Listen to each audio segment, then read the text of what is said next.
Hello everybody, welcome back to my channel. My name is Queenie for those who don't know me, and we are on the tail end of the videos we're going to make for Love is Blind. Today I'm going to do basically a roundup of all the interviews that I've been seeing. Some I don't really care to watch, others I watched all the way through. That's how y'all know I love you. And then tomorrow I'm going to do a final impressions on the cast. Whenever I started doing these first impressions, people have been asking that I compare my first impressions with my last impressions. So that video is going to come out tomorrow, and then that is going to be the end of Love is Blind season 5 coverage, unless a scandal happens. So before I get into it, please make sure to like this video, subscribe and hit the bell, and leave a comment down below. We are going to start with Izzy's interview on the Vile Files. This is his second time going on the Vile Files. I did not watch the first one because I felt like the season wasn't over, so what was the point? I did not write notes. However, I just finished watching it, so hopefully I remember everything. Izzy talks about, well, okay. So basically this whole credit score conversation that happened, it seemed like it happened earlier on than when it was shown to us, because he says the gas station situation was on their way to getting their marriage license. Now, I don't know if they chopped and screwed the marriage license part and put it earlier, or if it actually happened so close to the wedding. But yeah, the timeline of when that conversation happened seems to be a little bit skewed.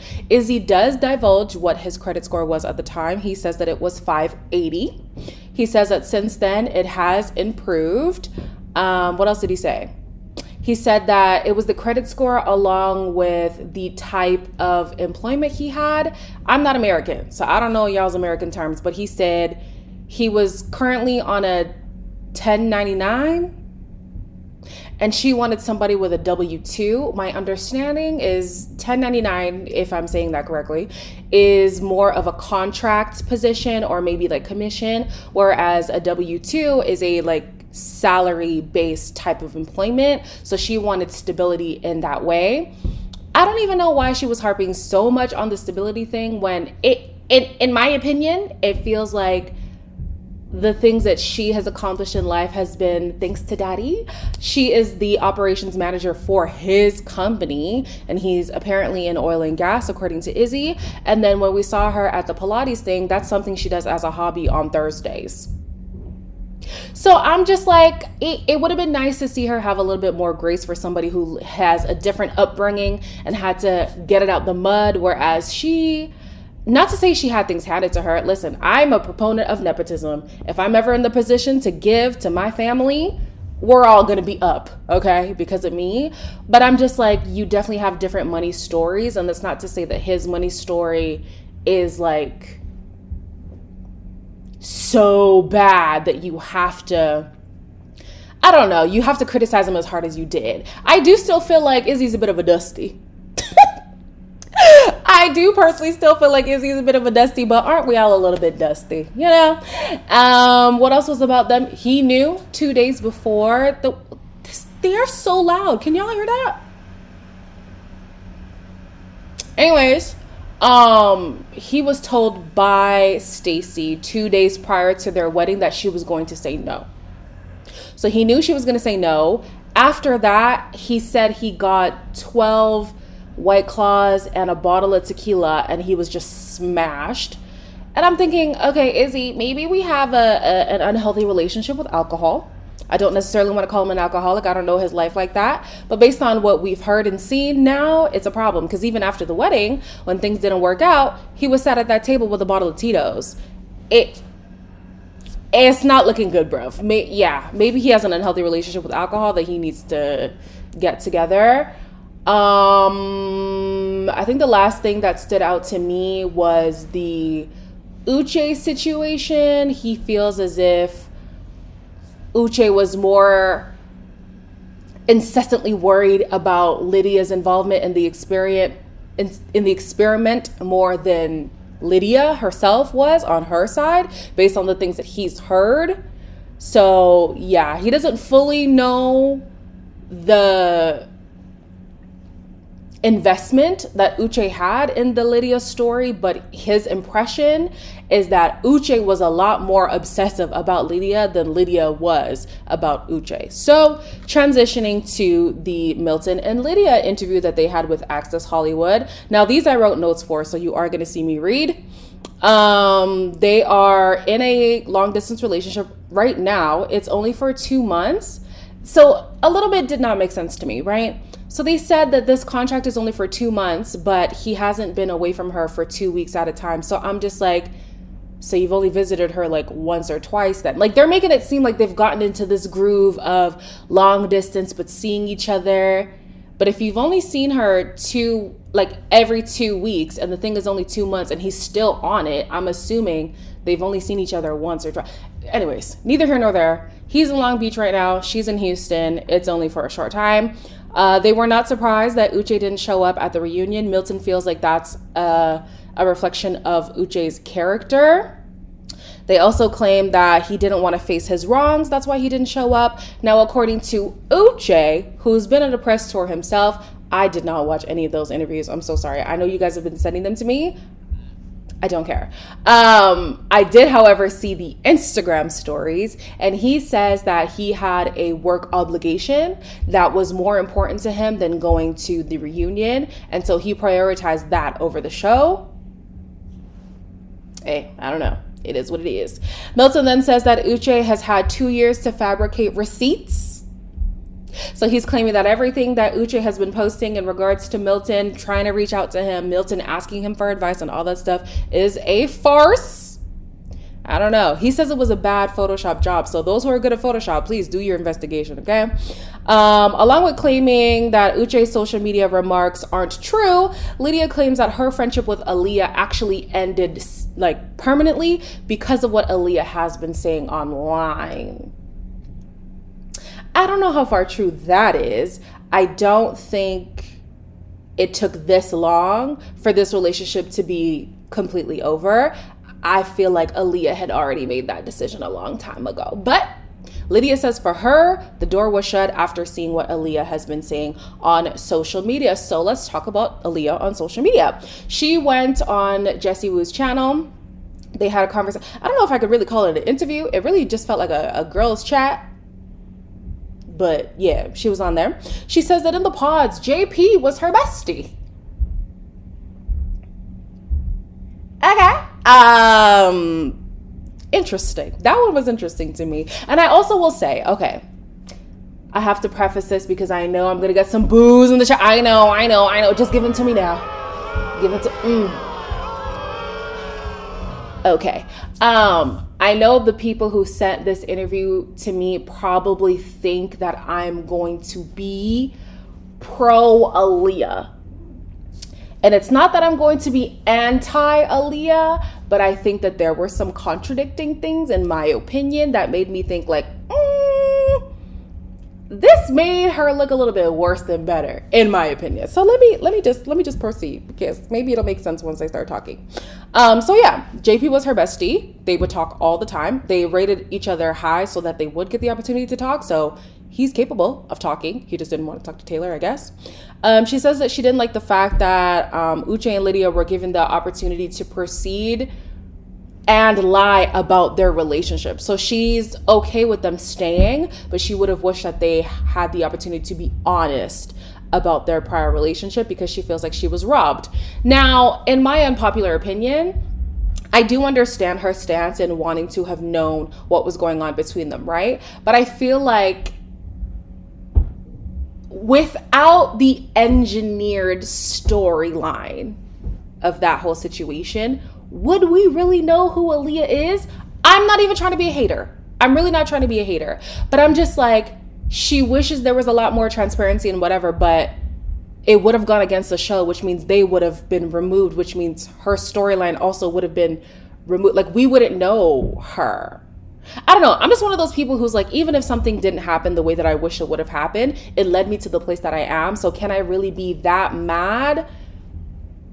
Yeah, you can still be mad. But, you know, I feel like now we know her because of the storyline.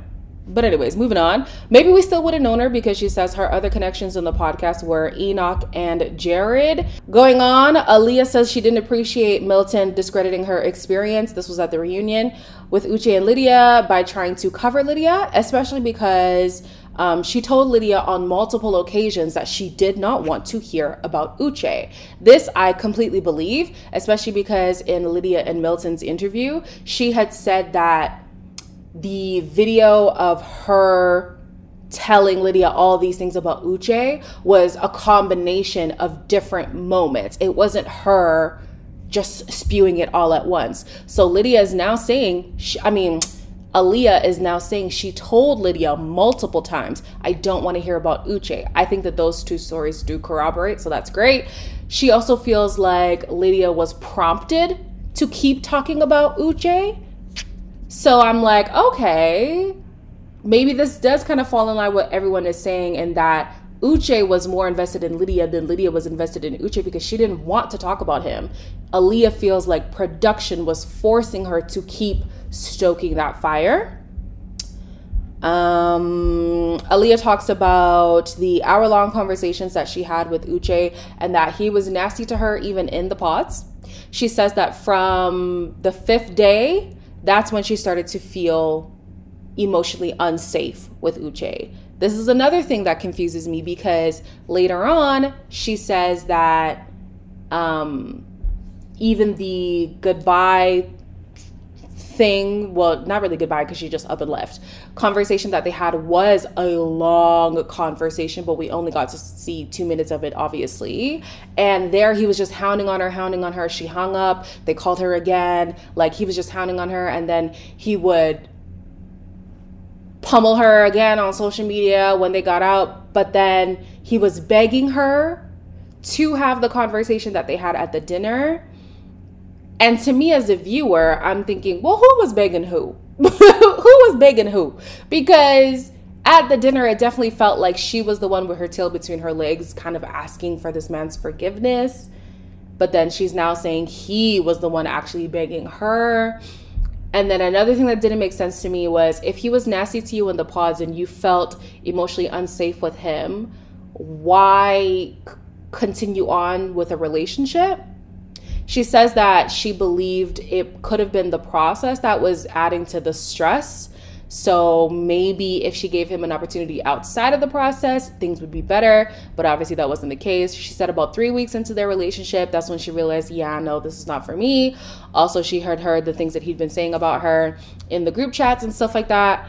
And Uche online has been saying he doesn't appreciate the fact that she's running with this narrative that he doesn't find her attractive and that his preference isn't black women. He says that his ex-girlfriend is a dark-skinned black woman, and he thinks that Aaliyah is doing this all for clout or for public sympathy.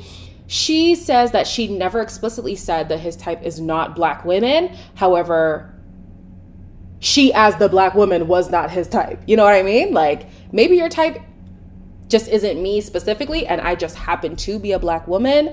But she says definitely he has a preference, and she did not fall in line with that. She also knows the preference thing. Sorry guys, there's a lot. She also knows the preference thing because she too went through his Instagram to see, you know, what's his Instagram activity, who does he follow, what is he into. So I guess by Uche's definition, if you go through somebody's Instagram, you're a stalker. I guess Aaliyah's a stalker too. I think that's all from that. And then we're going to talk about Renee. Now, y'all know I must really love you if I listen to the full episode of Out of the Pods with Renee, because I don't like that in that podcast. But anyways, she said that Carter would lash out at production and would threaten violence, which led to Renee telling production that she felt uncomfortable being with him on her own. Aaliyah mentioned that there was a man in the pods when she was talking to Jesse. She mentioned that there was a man in the pods who definitely did not have a job. And so in this interview, Renee confirmed that that was Carter. Basically, he hadn't been working for a long time. And so he would get really frustrated having to wake up at a certain schedule because he's used to sleeping the day away and stuff like that. So yeah, he had negative $500 in his account at one point. He had asked Milton to cover his phone bill at one point. They had a moment where they dined and dashed. She claims she didn't know they were dining and dashing, but apparently that's what happened. He was counting on the money from the show to sustain him. And so when he wasn't getting the money, he would lash out at production. And production is like, did you fill out the direct deposit? And he's like, no. So yeah, a lot of things wrong with Carter. She made a deal with him that he needed to have a job by the wedding day. And that is what production kept using with her. Like, you should just see it through to the wedding because maybe he's going to get a job and maybe he's going to turn his life around. I feel like you've seen enough bad about him to not keep holding out hope. You know what I mean? She said that she journaled about all the concerns she had about Carter. And some of the things in her journal was that he was an anti-masker. I'm assuming he's also an anti-vaxxer on top of that, which if that's your opinion, that's your opinion. Nobody's coming for you. But that is a conviction that Renee did not agree with. Okay. He had no credit card and also had bad credit. This is a common theme in this cast. I talked about the dining and dashing. She claimed that he would never clean up after himself. He would sleep the day away. He verbally berated her, calling her a hoe, criticizing her appearance. And according to him, the reason why he brought a girl to the apartment, if you did not know about that, you should go watch our spoilers live. But he had brought a girl to the apartment and Izzy and Stacy witnessed that. He claims that it's because he had needs. So Renee wasn't fulfilling those needs and he had to seek them elsewhere. Crazy. Renee says that she has a gun license and would keep her gun in her car. Production had asked her to stop keeping her gun in her car because, they did not want Carter near her gun. So with all of this, oh, okay, I have one more thing and then I'll conclude. He also had reached out to her after filming to ask if they could be friends on Facebook, if they could follow if they could follow each other on Instagram so that it looked like they were friends in real life. She said no. So yeah, based on what I'm hearing her say, it seems to me the reason why Love is Blind chose to cut out their stories because there's a blatant neglect when it comes to the duty of care of Renee. And I feel like that's the same reason why Tran and Thomas's story was completely cut out, why we didn't even get to see these people's faces. I mean, I know what Tran looks like now because you can find her on social media. These are the people who are currently in a lawsuit against Love is Blind and against Tran against Thomas because she is claiming mistreatment by production and sexual assault by Thomas. But I feel like both stories would have exposed the fact that there was a blatant lack of care in these women's stories. I think if this man was just so belligerent all the time, like how could you spin it? And I don't think that they could. Yeah, it's sad. It seems like Renee definitely wanted to have her story shown, even though it wasn't the greatest experience for her. I guess maybe it would have vindicated her, but it is what it is. People were trying to vilify her, saying that the guy that she's with now, she was dating during the show, and that's why they got married so quickly and stuff. She denies that. She says that she did know him before, and they did go on a few dates before. However, they only reconnected after the show wrapped, and now they're married. I don't know. Carter hasn't said anything to my knowledge, so we're just gonna have to go off of what Renee is saying. I'm inclined to believe her, honestly. I just am. And then with the Aaliyah situation, I'm still team Aaliyah. Honestly, I hope all the best for her. I just think that maybe let's not do any more interviews because it's starting to contradict itself. Me personally, I think the storyline is starting to contradict itself. Can't listen to Uche speak for more than 2 minutes, so definitely not watching any of his podcasts. Lydia and Milton. Hey, they're the only ones to make it out, so they do have something to boast about. And then with Izzy, all the best to you too. He seems to, one thing about Izzy that does kind of concern me is that he does make a lot of concessions for his partners. Even when Nick would ask him, like, his name is Nick, right? I don't know. The host of the Vile Files. Even when he would ask him questions about Lydia, that, oh, goodness sakes, these people's names, about Stacy, that might be like a criticism of her character or something, he'd also be like, I don't know, it's okay, like, she loved me, it's okay. So yeah, I feel like he does make a lot of concessions in his partnerships. He does want to be a people pleaser, so maybe that's something that he's working on. I don't know. That is my opinion on all these interviews. Please don't send me any more. I think I'm checked out.